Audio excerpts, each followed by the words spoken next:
First, may I thank all of you who have joined us here this morning. It has been an activity-packed Independence weekend, so I can understand if you had to make very special efforts to be here today. The timing of this ceremony, after such a demanding weekend, signifies its special importance within the context of our independence. And it signifies that we must place education first on the agenda in this new working week. We have come together this morning to celebrate an important national achievement that is giving our students, our children, our future leaders, an opportunity to learn freely through technology. There can be no doubt that we live in a world which is now vastly different from that of the days when I went to Vieux Fort Comprehensive Secondary School at Larry Schus, or even when I was a teacher at that school or a lecturer in law at the University of the West Indies, Cave Hill campus, Barbados. For instance, there was a time when a calculator was a rare commodity, and even when they became readily available in later decades, the belief was that they should not be used in the school setting. Now, if only our challenge was managing calculators. The teaching and learning aids of my past perhaps now belong in a museum. Today, whether we like it or not, many students now have access to mobile phones. And for those of you who are fortunate to have tablets at home, you might marvel at how easily a child of 3 and 4 years moves around that device. They can put many of us to shame. The globe will continue to be in a digital age, and we must be sure that we are not left behind. The entire concept of education has changed. Whether we accept this reality or not will determine our fate in the world. This massive paradigm shift can be attributed to many factors. The first is the obvious technological revolution, but it is also due to a better, more scientific understanding of how and why people learn differently. It's also a world which is now suggesting that asking the right questions are in fact more important than the knowledge of the answers. This is because the answers are now nearly ubiquitous. They can be found at the touch of a button. It is believed that learners who find the answers for themselves retain the answers better than if the answers were merely told to them. It is said by some that the ancient origins of schools came out of military purposes. Indeed, yesterday we witnessed the masterful precision and coordination of St. Lucia's disciplined forces on parade for our independence. Armies needed people to conform and to be all of the same mind and strength. And then later came the need for factory workers in the Industrial Revolution, which needed people to fit into the production chain without much thought. Traditional education evolved out of those realities. However, the St. Lucia of today and the world of tomorrow need a different type of workforce. A workforce that thinks critically, that communicates effectively, and that is infused with ingenuity, creativity, and collaboration. And such a workforce demands a different type of school and a different education system. We don't all learn in the same way. We are wired differently, and our brilliance comes in different forms. Nor do we learn at the same pace. Some of us learn better in the morning, some in the afternoon. However, we can all learn. Woe be unto those who learn only at nights. And the technology can help us in realizing this with the flexibility to adapt to specialized, differentiated learning patterns. And so the delivery of education itself must be smart, driven by analytics, but without sacrificing the individual needs of the students. Our ceremony today is set within this context. Nearly every aspect of our lives is driven by information and communications technologies. Students, think of any subject you might pursue today, and it has been changed by ICT. Mathematics, science, technical drawing, accounting, business management, economics, theater, art, learning, a foreign language. Everything is being driven by technology. Everything. Particularly the computer and the internet. And whatever you wish to become in the future will more than likely use ICT in one form or other. And if you are to carve out a future for yourself and your country, you must embrace this reality. And your teachers and principals too must embrace this as well.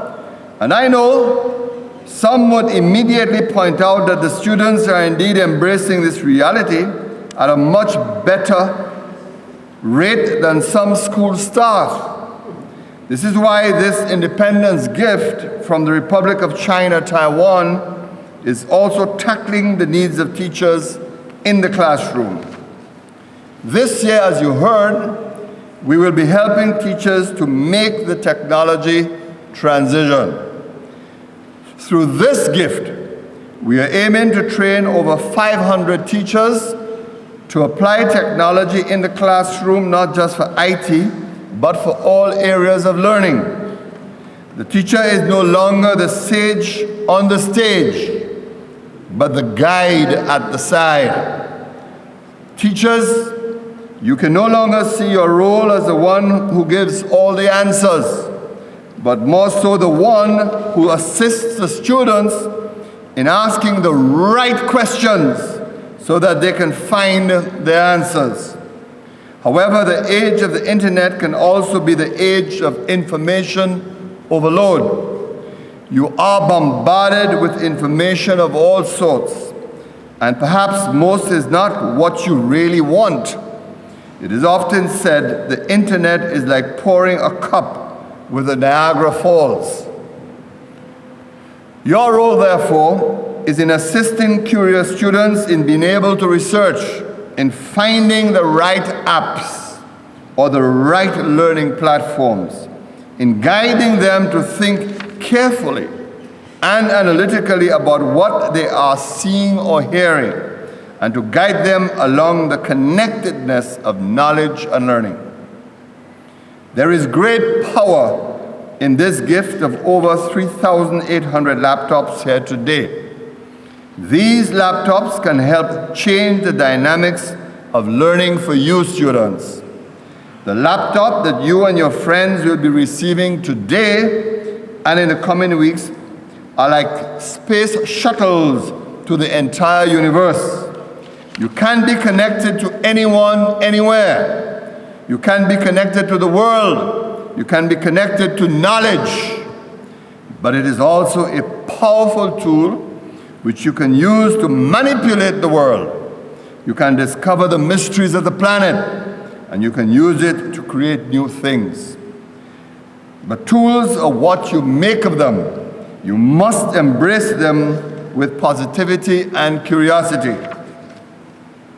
And to be clear, Your Excellencies, every child in Form 3 in every school in this country benefits. You are being given the tools, as your minister said, similar to a child in Taiwan, or Trinidad and Tobago, or France, or Finland, or Texas, or South Africa.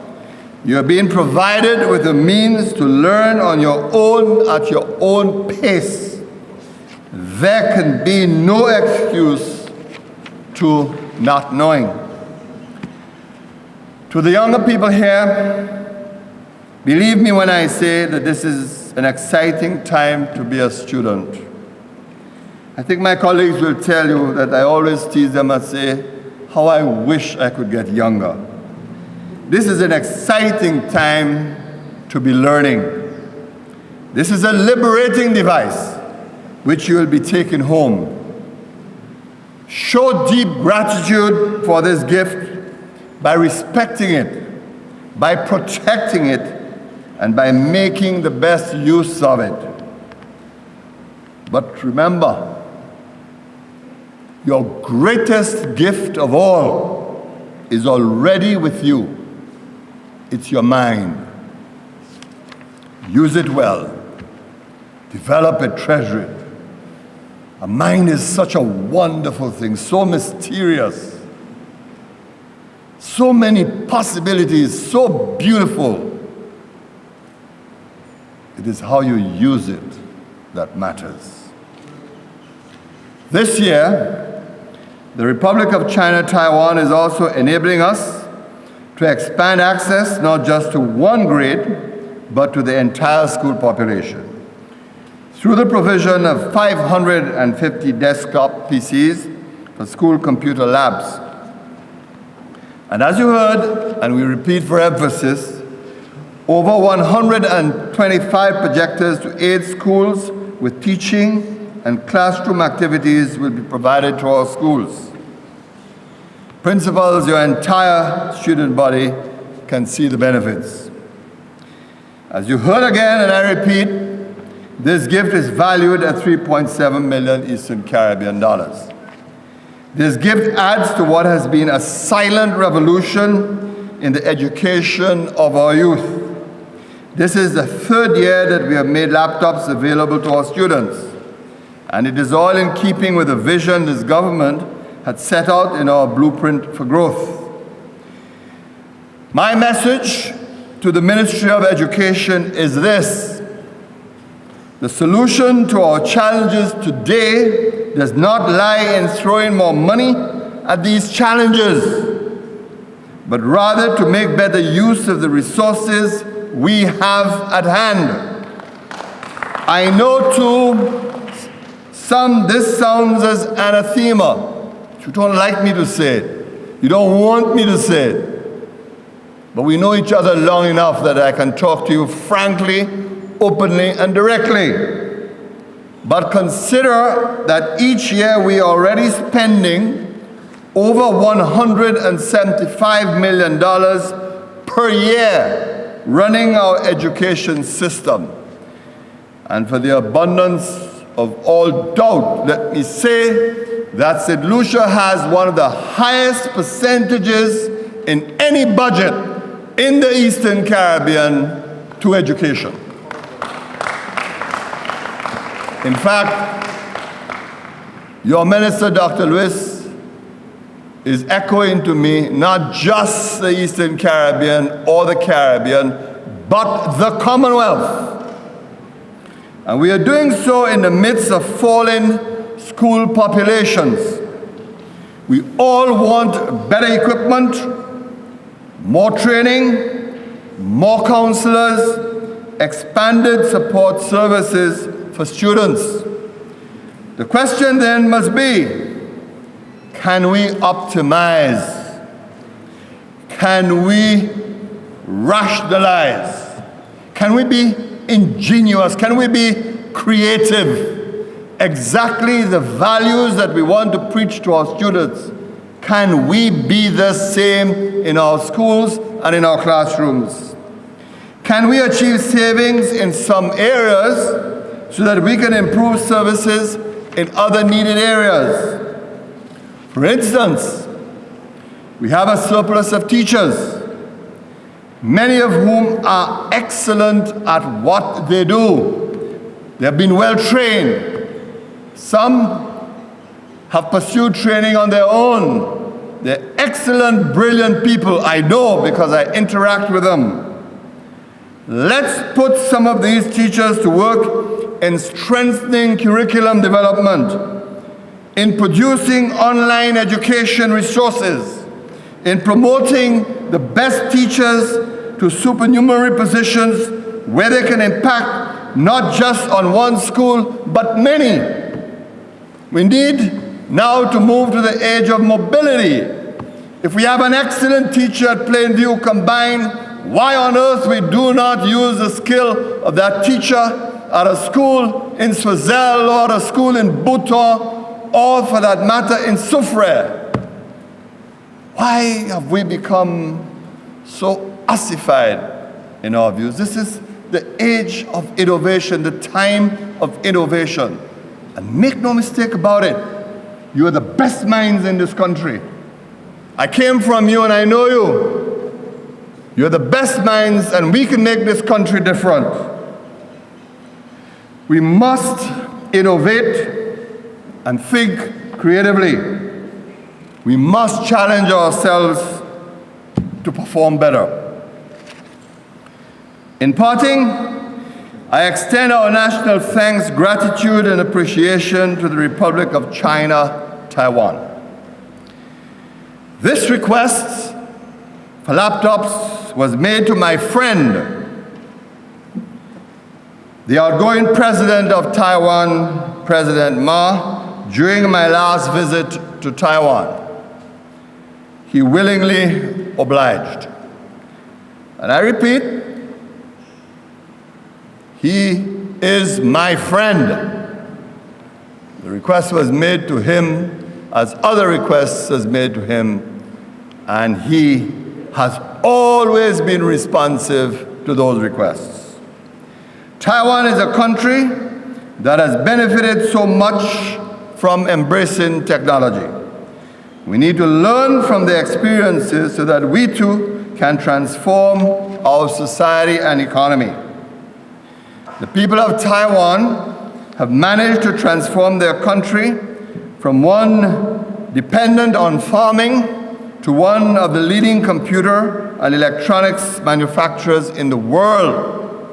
And we thank one of their leading manufacturers, ASUS, a world-recognized brand, for producing for us a combined total of close to 4,400 computers. And we are grateful for this technology gift so that hopefully in years to come, we too can add to the world through software and apps and rich content.